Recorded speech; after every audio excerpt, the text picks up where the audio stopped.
আসসালামু আলাইকুম ভিউয়ার্স, আপনারা সবাই কেমন আছেন? আশা করি মহান রব্বুল আলামিন আপনাদের সবাইকে সুস্থ রেখেছেন। এই ঠান্ডায় যে যেখান থেকে আজকের ভিডিওটা দেখছেন সবাইকে আমন্ত্রণ। আমি সোনিয়া কুষ্টিয়া থেকে বলছি। আজকে মাছ দিয়ে ফুলকপি আলুর ঝোল রেসিপিটা করেছি, সেটাই শেয়ার করতে যাচ্ছি আপনাদের সাথে। এখানে আমি রুই মাছ নিয়েছি।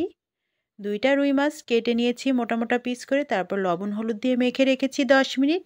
এখন মাছগুলোকে ভেজে নিচ্ছি। চুলাতে একটা কড়াই দিয়ে তাতে সয়াবিন তেল গরম করে নিয়েছি। এবার মাছগুলো একে একে সব বাদামি করে ভেজে নিচ্ছি। এখানে একটা গোটা আস্ত মাছ আছে, এই মাছটা আমার শাশুড়ি আম্মার জন্য ভুনা করে দিব, সে ফুলকপির তরকারি খায় না এজন্য। আর এখানে বাটা মশলা নিয়ে নিয়েছি ৫ থেকে ৭টা কাঁচামরিচ, ১ চা চামচ জিরা, একটা রসুন আর ২টা পেঁয়াজ একসাথে বেটে নিয়েছি। আর এখানে ৮টা বড়ি নিয়েছি আমি, কালার ডালের বড়ি।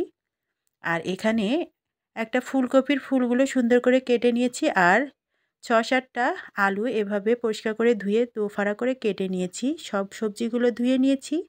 আর এদিকে মাছগুলো ভাজা হচ্ছে। মাছগুলো সবই আমি বাদামি করে ভেজে নিব, যেহেতু ঝোলের তরকারি করব এজন্য একটু কড়া করেই কিন্তু মাছগুলো ভাজছি। বন্ধুরা, আজকে যারা নতুন ভিজিট করছো তাদের রেসিপিটা একটু হলেও যদি ভালো লেগে যায় তাহলে আমার সাথে থেকে যেও, আর নোটিফিকেশন বেলটা একটু চাপ দিয়ে রেখো, তাহলে নতুন ভিডিও আপলোড করার সাথে সাথে পেয়ে যাবে। এতক্ষণ পর্যন্ত কষ্ট করে যারা আমার ভিডিওটা দেখছো, যদি লাইক দিতে ভুলে যাও তাহলে একটা লাইক দিয়ে ভিডিওটা কন্টিনিউ করবে বন্ধুরা। আজকের রেসিপিটা ভালো লেগে গেলে অবশ্যই সাথে থেকে যাবে। আর আমার ভুল ত্রুটি যদি হয়ে যায় কোথাও, অবশ্যই ক্ষমা সুন্দর দৃষ্টিতে দেখবে। আমি সব মাছগুলো কিন্তু বাদামি করে ভেজে নিচ্ছি, একটু ডিপ করে ভেজে নিলাম। এবার আরেকটা কড়াইতে আমি একটু তেল দিয়ে দিয়েছি পরিমাণ মতো। তেলের পরিমাণটা আমি একটু কমই দিচ্ছি। এখানে কুমড়ো বড়িগুলোকে ভেজে নিচ্ছি।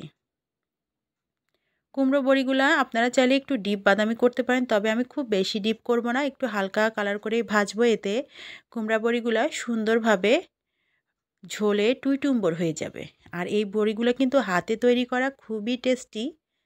আজকে যেহেতু হাতে তৈরি করা বড়িটাই রান্না করছি সেজন্য আরও শেয়ার করছি ভিডিওটা।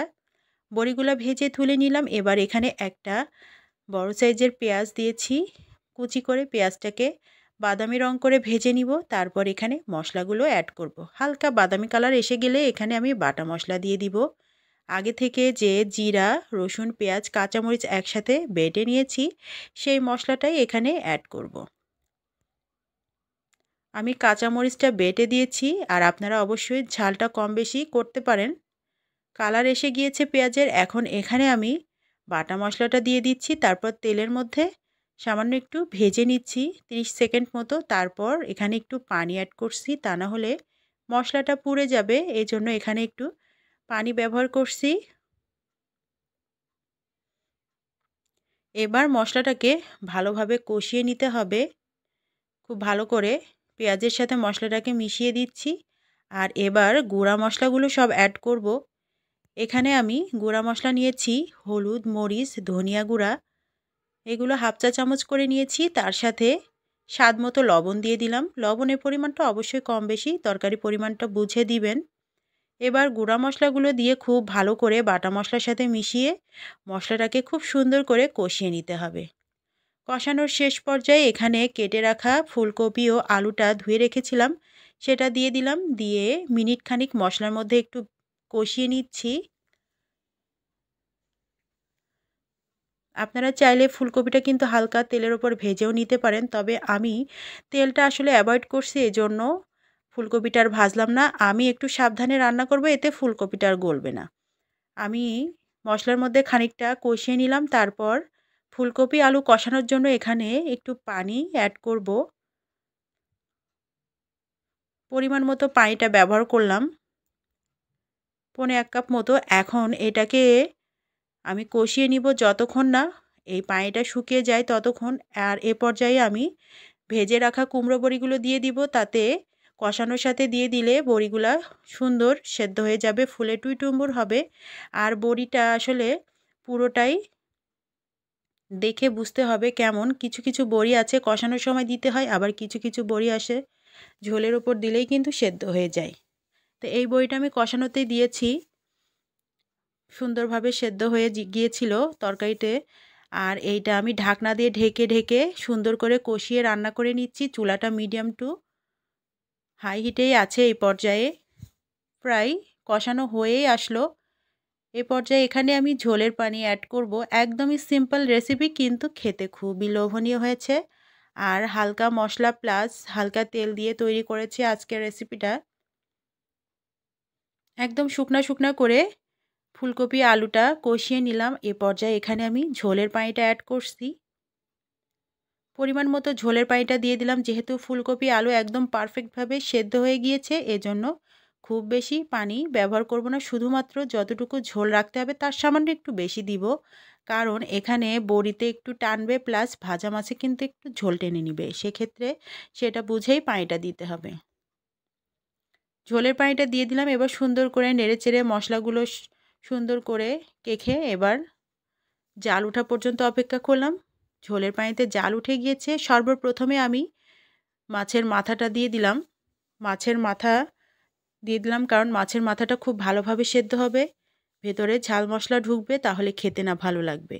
আমি মাছগুলোকে একটু ডিপ বাদামি করেই ভেজেছি। আমার কাছে এই ফুলকপি আলু ঝোলের তরকারিতে মাছগুলো একটু ডিপ বাদামি করে ভেজে নিলেই ভালো লাগে। আর বিশেষ করে আমার বড় ছেলে তো খুব পছন্দ করে একটু ডিপ বাদামি ভাজা মাছটা, এই জন্য সেটাই করলাম আজকে। মাছগুলোকে ঝোলের মধ্যে দিয়ে একটু ডুবিয়ে দিচ্ছি যেন মাছটা সুন্দরভাবে ঝাল মশলা সব ঢুকে যায়। এ পর্যায়ে এখানে আমি আরও 5 মিনিট জাল হওয়ার পর এখানে দিয়ে দিচ্ছি ফ্রোজেন করা ধনিয়া পাতাটা।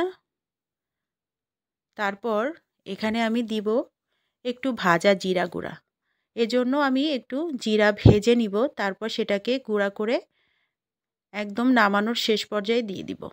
এখানে আমি 1.25 চা চামচ পরিমাণ জিরা নিয়েছি। জিরাটাকে কাঠখোলায় ভেজে নিচ্ছি।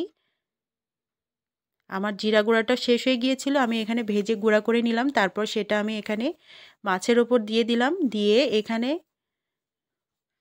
মিনিট খানিক রাখবো, তারপর তরকারিটা নামিয়ে নিব। আমার ফুলকপি আলু দিয়ে রুই মাছের ঝোলের তরকারি কিন্তু একদম রেডি হয়ে গিয়েছে। যেমন লোভনীয় হয়েছে দেখতে, খেতে কিন্তু দারুণ স্বাদের হয়েছে।